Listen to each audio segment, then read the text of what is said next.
We're Waukegan Wellness. We have a jam-packed show for you today. My name is Annemarie, your host, and we'll be back in just a minute. Why Waukegan Wellness and why now? How do we take one city and change the mentality and the environment and help the people realize that there is a different world that we can experience? All the resources are here. Mm-hmm. And that's, I think, what's troubling to me is that all these resources are here, but nobody's working together. The Greater Waukegan Development Coalition and its partners would like to invite you, if you are a woman, minority, or a veteran-owned business looking to gain contracts with large institutions, GWDC, Illinois Hispanic Chamber of Commerce, and the Black Chamber of Commerce are working to ensure just that. We are committed to helping small disadvantaged businesses in the North Chicago, Park City, Waukegan, Beach Park, and Zion communities. Our goal is to help build a thriving economy for our communities. Let us start with you.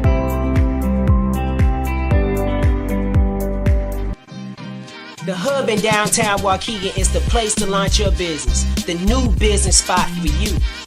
Free Wi-Fi, free conference room, free use of office space, discount on studios and classroom space, free scanning, free printing, and also memberships to be able to meet with our experts. For the first 6 months, you can be able to get you a business office space and drop-in mail space for only $75. And most importantly, building a connection with other entrepreneurs just like you.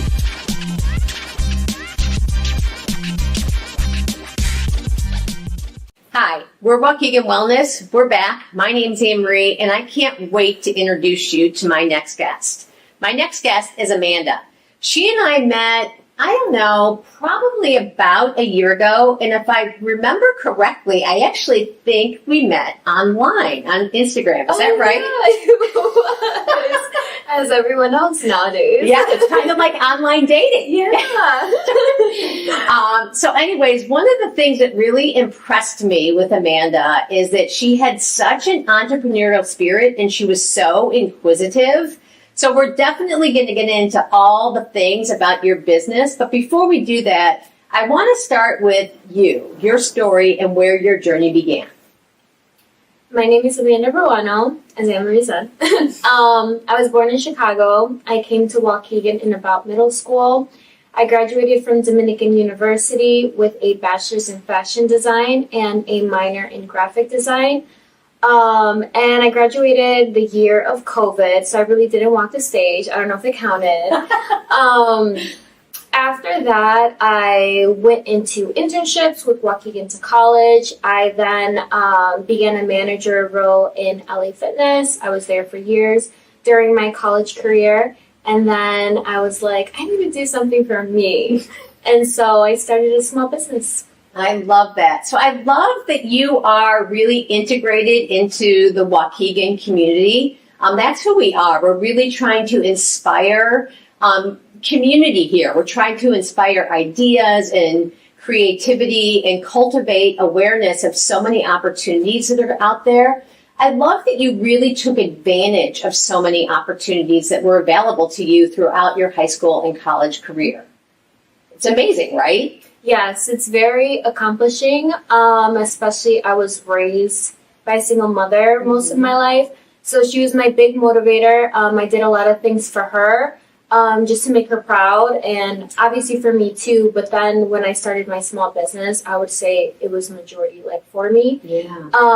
And I was always inspired by her, my Mexican background, sharing my world with Chicago and Waukegan. Sure. And yeah, I'm proud of myself. Yeah, and you and your mom worked together for a little bit, right? We did. Yeah. We did work together. It was a good time. But I was just, at that point in my life, I was trying to see what was worth it for me. Right.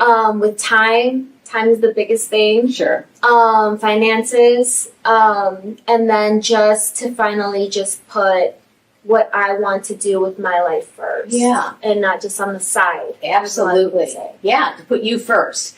So when you and I first met offline, it still sounds like we're online dating somehow. When we first met offline, we talked a lot about entrepreneurship. And, I guess I didn't really quite connect at the time how young you were or are. I didn't really realize that because you're mature beyond your years, I think. You hold yourself in a very mature way.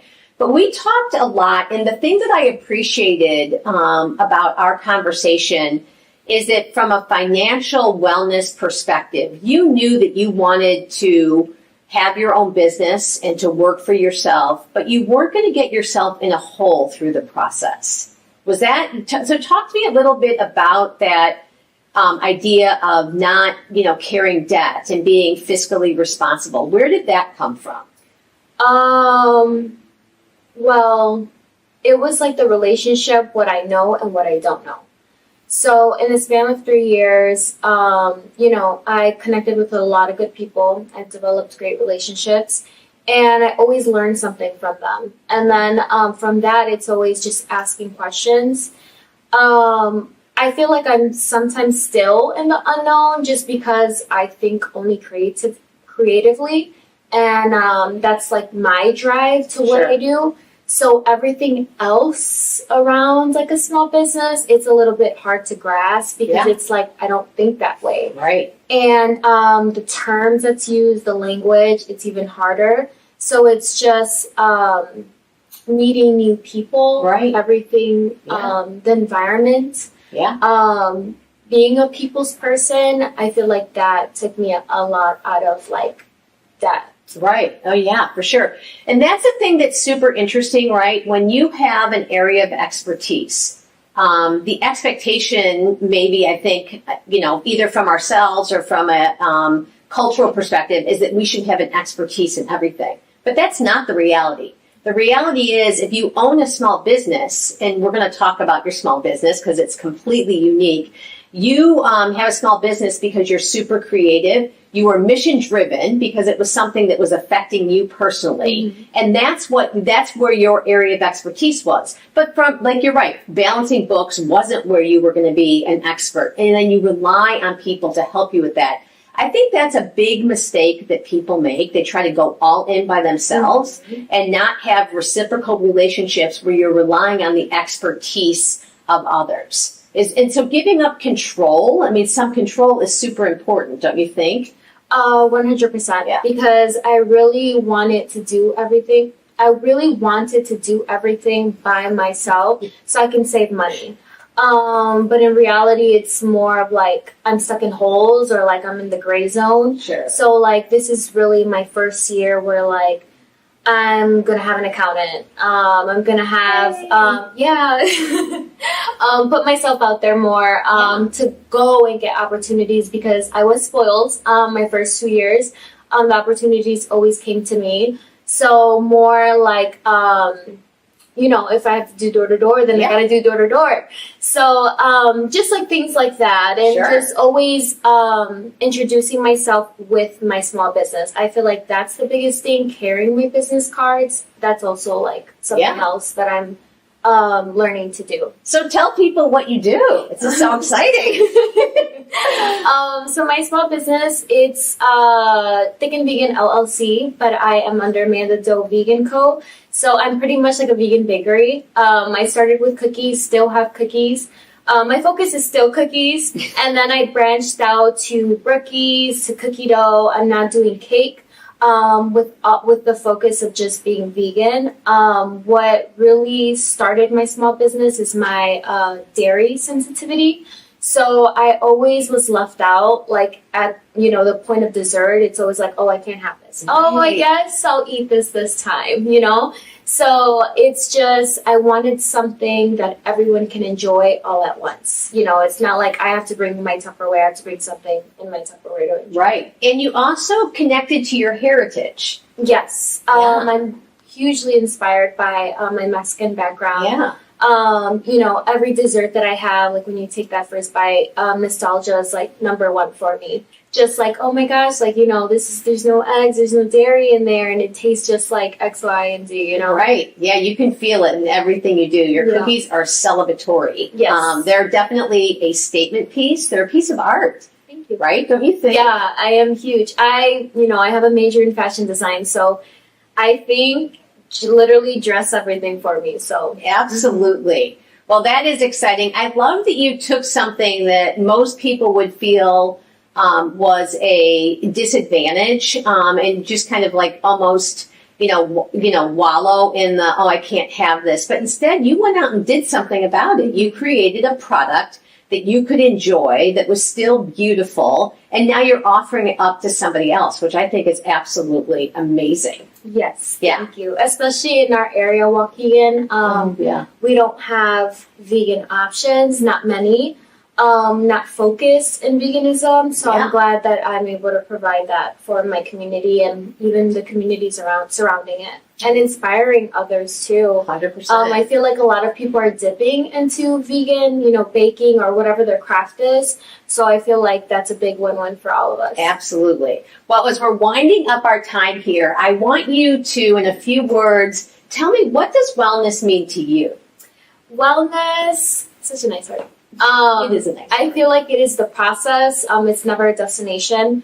So it's ongoing process of, being in good health. That includes physically, mentally, and then spiritually as well. Like being able to connect with something that you have faith in. It's always behind you. You're believing in it and able to lean on. Well, you can obviously tell why we fell in love over social media. I hope you've enjoyed this conversation as much as I have. I can't wait to be back with you after our commercial break. To me, it's a part of a movement. We've talked about what happens when the food system shuts down. I don't care if you got $50 million in the bank. And food just is so important to everybody. As individuals, we can control the little pieces. But the wellness piece, if we are destroying the planet while trying to get ourselves well, it's not well. We've overcome to this system, this societal system that says, oh, we'll take care of you, unless you don't do what we tell you to do. Hey yo, peace and blessings and peace. It's the boy Jarmel Reese, and I want to share my experiences with you. If I had to put my life in one word, I would have to say ridiculous, man. From growing up in one of the worst neighborhoods in St. Louis, Missouri, launching a successful music career, recording with some of the top names in the industry, and launching my own clothing line, traveling the world, discovering the power behind yoga and meditation, and how it can heal the mind as well as the body. So tune in to my show, Just a Thought. Follow the story, like the page, subscribe. Let's write the rest of the story that you've always dreamed of. Peace and blessings and peace. It's the boy Jarmel Reese. See you soon.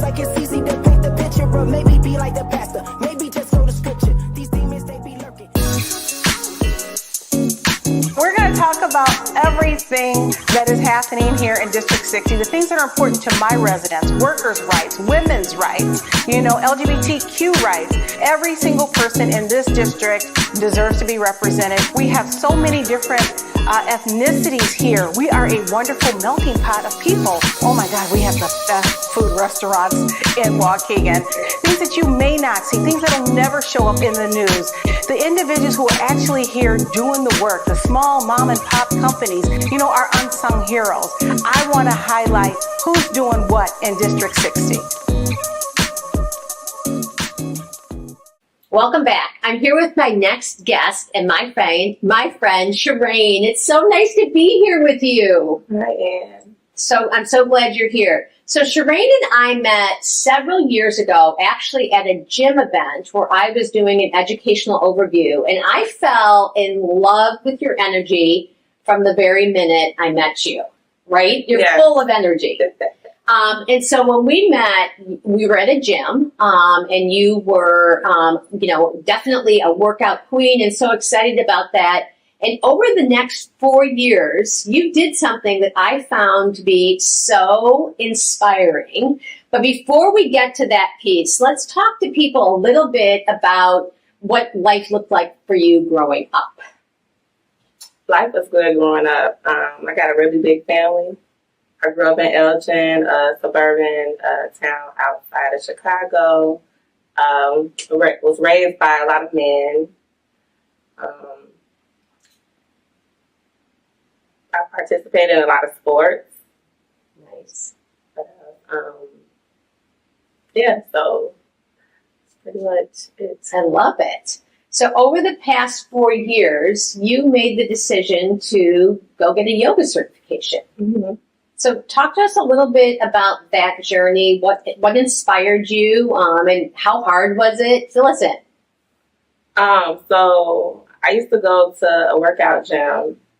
I used to work out, for physical purposes. Sure.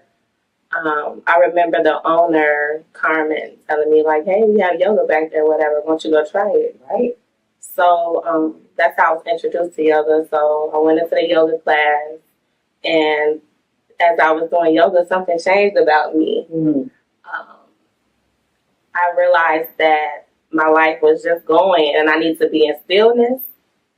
And a lot started opening up. My mind started getting wiser. I had started seeing like my life more clear. Sure. So that was a spiritual part of it. So I started doing yoga a lot. Started going to different yoga studios. Right. But then I realized, I'm getting healing, but I'm not seeing a lot of people that look like me in the yoga studios that can use the same, healing journey that I went on, that can benefit from it. So then I took a yoga class and I became a yoga instructor. Amazing. And what was the certification process like? Was it intimidating? Was it hard? Did you breeze through it? All of that. So going in with the experience of doing yoga and, just loving it because I'm passionate about it, right. that was fine. But my instructors, they were hard on me. So they wanted to make sure that, walking into this, I knew exactly what I was doing. Okay. So I could teach people, sure, the proper way of doing yoga. Yeah. So, that was the process, but I wouldn't change it for the world. Nice.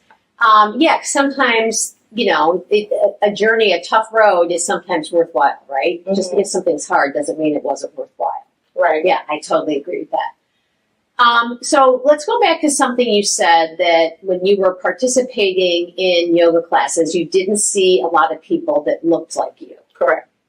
So help us understand, what is that is it a disconnect? Is it because, there's not enough accessibility, or is it lack of education of the benefits of yoga, or a combination of both? It's a combination of both. Okay. Because I was that person. Okay. Because I was introduced to it. Yeah.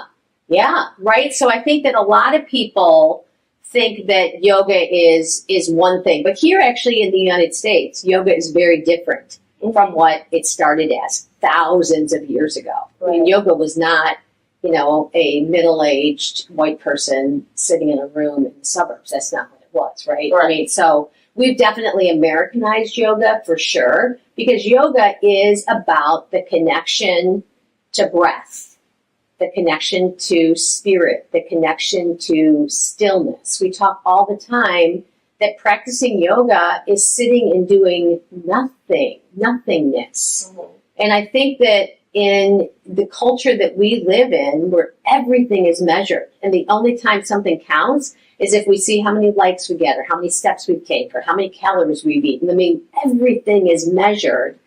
This discipline tells us that you don't have to do anything, and that's going to make you better. That's a hard concept for people to digest, right? Right. So tell me what you think that you can do to help, maybe shift. We're not trying to change people, right? We're trying to offer people information. So tell me some of the things that you're doing to help inspire, in your words, not mine, people that look like you. I became a yoga instructor, and I want to go and do assignments. Like, for instance, I became part of a nonprofit. I'm an ambassador. So I'll be doing the mental health in that nonprofit organization when we do get the building up and running for foster kids that aged out of DCFS system. Sure. So I'll be there for the mental, the health part. Nice. So teaching them the practices of yoga and how that can be a part of their everyday lives. Yeah. Instilling that in them. Correct. Yeah, I love that. I absolutely love that. And I love that you're talking about giving people resources, right? Uh-huh. So if we can teach people, because yoga is a practice, so you're never no one ever masters yoga, right? It's something that you have to kind of approach every single day. That's the thing. People think it's about flexibility, and it's not. That's the benefit you gain when you consistently doing it. Sure. But there's other benefits, before you actually become flexible. That's just the benefit of it. Right. And maybe more flexible in your mind. Definitely. Yeah, more flexible in your thoughts. It's interesting. One of the things, it's spring cleaning, and we talk a lot about, kind of decluttering and creating space. And I think that can happen in a physical place like a bedroom or a kitchen, but it can also happen in our bodies, right? Getting rid of the clutter and clearing the space. It's amazing what happens when we have space to expand and breathe and think, right? It's amazing what cultivates. And you talked about that, like the transformation for you, and again, your words, not mine, was a mental and a spiritual transformation. It wasn't a physical transformation. Yeah, because I went in and I'm like, I'm looking for a toned body. I think like, Google research what yoga could do for you. It's like physical. But then I got in there and it was a whole different program. Yeah. And I'm like, wow. And like I found myself in there. I didn't know I had so much going on. I needed to sit down. I'm like, just doing this practice alone. Yeah. It really helped me. It helped me grow. Amazing. I love that. So we could talk forever about this and your journey and what you're going to be able to help others see in themselves. But let's talk about what wellness means to you as we're kind of finishing up here. Wellness to me means self-care and taking care of your physical, emotional, mental, body, mind, and soul. Yeah. All of that goes along together, and that's what wellness means to me. Yeah. It's been exciting. I think you and I have both changed over the past 4 years. And I think we've grown, and I agree with you. I think yoga has been a big part of that for each of us. So I'm super excited to see what you're doing. I'm super excited for you to inspire more people to be in this space. Oh yeah, I'm going actually in the process of becoming a wellness coach. Nice. So there'll be more wellness coming from me. Love it. Awesome. Well, thank you for being here. Thanks for tuning in today. I hope you enjoyed this segment as much as I have. We can't wait till next time, and maybe you're going to be our next guest. This is Waukegan Wellness. My name's Annemarie, and until next time. Why Waukegan Wellness and why now? How do we take one city and change the mentality and the environment and help the people realize that there is a different world that we can experience? All the resources are here. And that's, I think, what's troubling to me is all these resources are here, but nobody's working together.